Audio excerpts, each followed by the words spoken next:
So we are driving home today, and I know I said I probably wasn't going to vlog today because there wasn't going to be really anything interesting happening, but there's a couple of really like places that are interesting along the way. We're actually going to stop at my sister's and take a little quick swim break halfway through, or a little more than halfway through the drive. But I wanted to show you guys these amazing sand dunes, so let me flip the camera.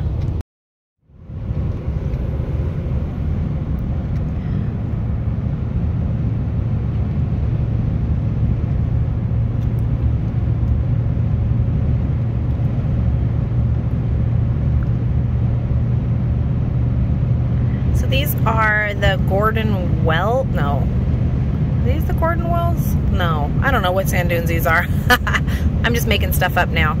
We drive through them all the time and I have no idea what they're actually named. Alright, so we're on the road again, but we stopped real quick to grab lunch, and I was going to share this awesome tip. Now, I found these like little mini caddies in the dollar section at Target around school time, and since it's around school time, I thought I would share it again. I originally had bigger ones, and then I saw these and I thought how perfect, because I can literally leave them in the car, and then when we stop somewhere to get food, whether it be nuggets or burgers, I put the kids' food inside them. The French fries go in here, and then I just take them in and wash them, you know, whenever we get home. And then they have like their little ketchup pack in here, and they'll just squeeze it on their things, and it just works really awesome. Or if you have juice boxes, you can put juice boxes in these little spots. So it's a really great convenient thing for when you're traveling, because then all I have to do is hand them back to the kiddos. Here goes A-Bear. And they have their lunch, and it can just be nice and tidy inside there. So we love using those, and Bindy's just relaxing as my little co-pilot, and we're getting ready to get back on the road again. Okay, we are back on the road. We had a little, hey, I see Mickey ears, or bunny ears behind me. We had a little bit of a setback. It's driving through Yuma is freaking hot, and our tire, actually I didn't even know what the light was. Right as we were hitting the last exit before we go to like the big vast nothingness until you hit Phoenix, it was we're going to my sister's next. I think I said that already, but this light pops on, and I'm like, oh no, there's emergency light flashing, I don't know what it means. So we pulled over, we looked in the manual, and it said like tire pressure, and I'm like, I wonder if that happens because of like the heat, you know, because it is baking hot out here.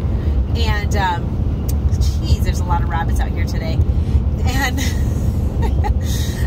so I called my sister's husband, who is a mechanic, and I asked him, and he's like, it could be. He's like, I would go back, see if there's a tire store, and just have them check your pressure, just to be careful. So yeah, like one exit back, praise God, like such a God thing, little things, like the last exit before nowhere, the light goes on, and then one exit back is literally a tire store that closes in 15 minutes, and I was like, oh, thank you. It was like, well, in between 15 and 20 minutes by the time we got out in there and got out of the car and everything. And I went in, and I was just like, I just need my tire pressure checked. I'm like, the light just came on, and I guess it's for tire pressure, and I wanted to make sure it was safe before we got back on the road. I'm just passing through town. So the guy came out and he checked them, and he was like, well, your tire pressure is actually high. It's supposed to be 35 and it's at 40. So I was like, is that why there's so many like exploded tires on the road right now, because of the heat? And he's like, yeah, that's a big part of it, you know. And I mean, we have really new tires, so they're really good. I'm not worried, you know, like we have faulty tires or anything. But I was like, oh no. And then he's like, but you could put nitrogen in them, and that could help. And you know, it's like $30, takes a few minutes. And I was like, okay, probably don't need that. And then I was like, well, I mean, you know, is it going to happen again? And he's like, well, if you live in places where it's hot, it could happen again. You know, when you're driving like that, it could happen. So I was like, okay, let's go ahead and do it. And he's like, you'll be fine though. It's not like you're going to have an explosion. He's like, I dropped the pressure back to what it should be, and you should be fine. So I was like, okay. And he was like, I mean, I'm supposed to be selling this stuff, not telling people not to get it. I'm like, well, thanks for saving me the money. I'm like, we spent enough on this trip already.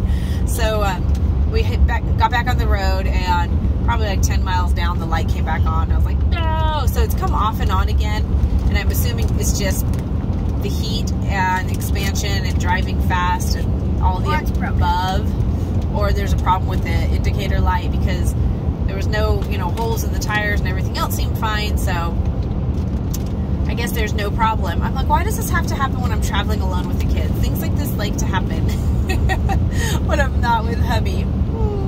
But hopefully we are all good now.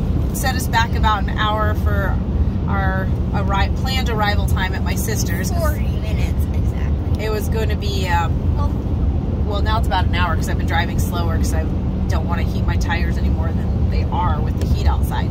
So, yeah, so our planned swim date might get cut a little shorter. I was originally hoping they could swim for about 2 hours, and then I figured, you know, arrival time, dress time, and all of that, we'd be there about 3 hours and back on the road. But it looks like maybe they're only going to get maybe an hour and a half, 2 hours, maybe. I don't want to do 2 hours. It's going to get us home so late. Because then we still have to drive like another 3.5, almost 4 hours home. So, 3 hours. I'm gonna try to do it in 3 hours. But it should be cooler, so that might help. I don't know, it's Phoenix. I don't think Phoenix ever cools off. But, well, we'll see. I'll just Dude, people are so amazing. I am literally behind 2 cars that are pacing each other, and the car behind me is flashing me. It's like, really? You're flashing me? Where am I supposed to go? There's cars in front of me, people. San Diego right after. Oh, well. I'm going to keep on the road some more, and we will see you all again real soon. Hey guys, so we are taking a break in the pool at my sister's house. The kids are playing around on the noodles. Baby's getting to stretch her legs, and then we're going to hit the road again in a little bit, but enjoying this time while we have it. Let me flip it the camera. You guys having fun? I want to see some of the best cannonballs ever. I can do anything you can do. I want to see cannonballs. Okay, let's see all the cannonballs. Woo! All right. Toothache? Meek, are you going to do one? You're going to go to the deep end and get out? Okay, Isaiah, you're going to do cannonball? Say, cannonball! Oh, right under the noodle. Sweet, and you landed it. That's talent. All right, we're waiting for yours, Mika. Make sure you jump far out from the edge. 1, 2. A back flop. 22. You're a goofball. Okay. Woo! Spin! Spinning cannonball. Okay, I'm ready. It's the helicopter. Woo! Awesome.